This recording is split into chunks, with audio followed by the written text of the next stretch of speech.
Hello दोस्तों, welcome to Purvanchal academy. स्वागत है आप सभी को आपके अपने चैनल पूर्वांचल एकेडमी में। इस वीडियो के माध्यम से हम आज आप लोगों को बताने वाले हैं जीके के कुछ महत्वपूर्ण संस्था के बारे में, जो कि काफ़ी सारे इंपॉर्टेंट संस्थाएं हैं जिन्हें हम लिख चुके हैं।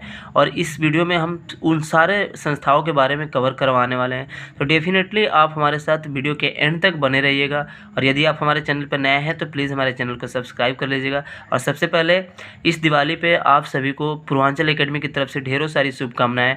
तो चलते हैं हम लोग अपने टॉपिक की तरफ, देखते हैं आज का कौन सा टॉपिक कैसे होने वाला है। तो सबसे पहले आप यहाँ पे देख पा रहे होंगे कुछ महत्वपूर्ण संस्थाएं, जो कौन कौन सी संस्थाएं हैं। तो सबसे पहले मैंने यहाँ पे आप लोग को बताने वाला हूँ WHO के बारे में। WHO का मतलब क्या होता है, जैसे कि आप देख पा रहे होंगे यहाँ पे वर्ल्ड हेल्थ ऑर्गेनाइजेशन, यानी W का मतलब होता है वर्ल्ड, H का मतलब होता है हेल्थ, और O का मतलब होता है ऑर्गेनाइजेशन, यानी वर्ल्ड हेल्थ ऑर्गेनाइजेशन। अगर इसको हिंदी में बात करें तो हिंदी में होता है विश्व स्वास्थ्य संगठन होता है। वर्ल्ड हेल्थ ऑर्गेनाइजेशन को हिंदी में बोलते हैं विश्व स्वास्थ्य संगठन। तो इसके बारे में आज हम बताने वाले हैं। सबसे पहले तो देखते हैं इसका वर्ल्ड हेल्थ ऑर्गेनाइजेशन का अगर हेड क्वार्टर की बात करें, यानी WHO की अगर हेड क्वार्टर की बात करें, हेड क्वार्टर को कहते हैं यानी कि मुख्यालय इसका कहाँ पे है, तो आप यहाँ पे देख पा रहे होंगे जिनेवा में है।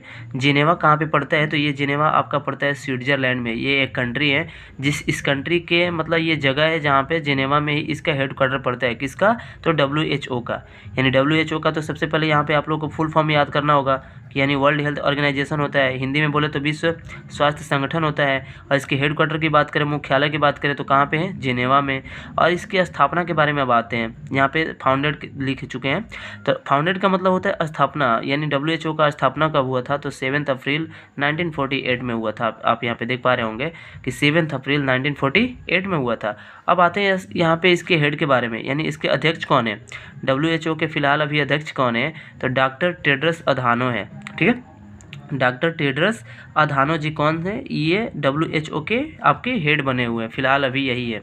उसके बाद नंबर 2 पे आते हैं यहाँ पे WTO का मतलब होता है ना वर्ल्ड ट्रेड ऑर्गेनाइजेशन। आप देख पा रहे होंगे यहाँ पे W का मतलब होता है वर्ल्ड, T का मतलब होता है ट्रेड, O का मतलब होता है ऑर्गेनाइजेशन, यानी वर्ल्ड ट्रेड ऑर्गेनाइजेशन। अगर इसको हिंदी में बात करें तो विश्व व्यापार संगठन होता है, यानी वर्ल्ड ट्रेड ऑर्गेनाइजेशन को हिंदी में बोल सकते हैं विश्व व्यापार संगठन।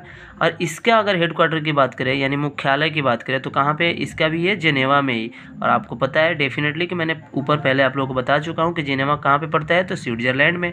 यानी अगर WHO की बात करें या फिर WTO की बात करें तो दोनों का हेडक्वार्टर कहाँ पे है, आपका जिनेवा में है। बस इतना सा आपको ध्यान रखना है कि दोनों का हेडक्वार्टर या फिर WHO हो या फिर WTO हो, दोनों का हेडक्वार्टर की बात करें तो जिनेवा में ही पड़ता है। और जिनेवा कहाँ पे पड़ता है, तो स्विट्जरलैंड में पड़ता है, डेफिनेटली याद होगा। उसके बाद से WTO के फाउंडेड के बारे में बात करते हैं, यानी इसका स्थापना कब हुआ था।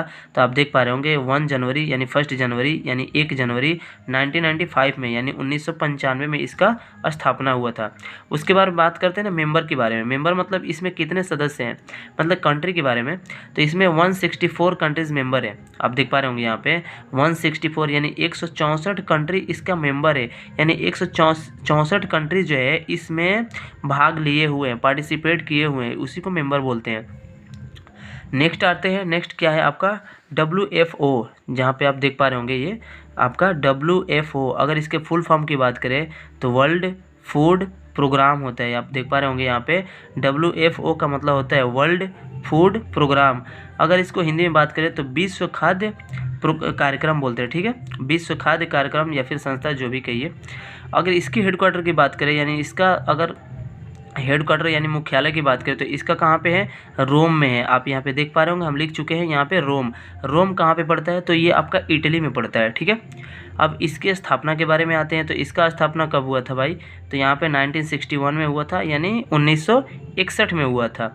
अब आगे चलते हैं, इसे देखते हैं कि इसे ना अगर बात करें तो वर्ल्ड फूड प्रोग्राम को यानी WFO को 2020 में नोबेल शांति पुरस्कार से भी सम्मानित किया गया था। आप देख पा रहे होंगे यहाँ पे कि 2020 में नोबेल शांति पुरस्कार से सम्मानित किया गया था। किसे, तो WFO को, यानी वर्ल्ड फूड प्रोग्राम को। इसका स्थापना मैंने बता ही दिया कि 1961 में, और हेडक्वार्टर आपको याद होगा ये डेफिनेटली रोम में है।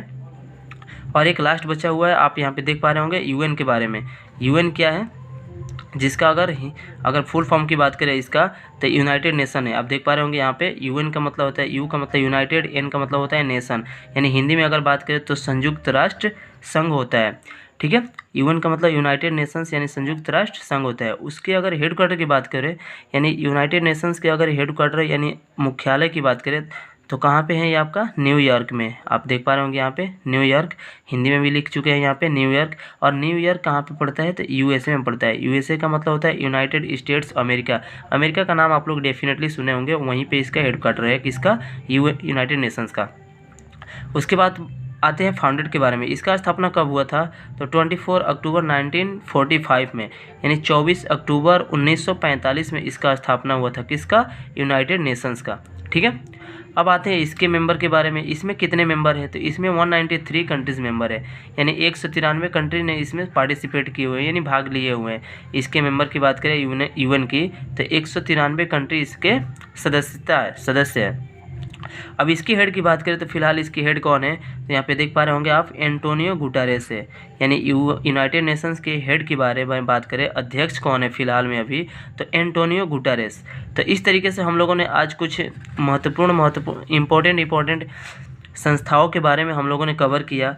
तो डेफिनेटली इस तरीके से अगर आप हमारे साथ जुड़ करके टॉपिक वाइज जीके पढ़ना चाहते हैं तो डेफिनेटली आप हमारे चैनल पर जुड़ करके आप हमारे साथ पढ़ सकते हैं। तो उम्मीद करता हूं कि आप लोगों को ये सेशन बिल्कुल अच्छा लगा होगा, अच्छे तरीके से समझ पाए होंगे।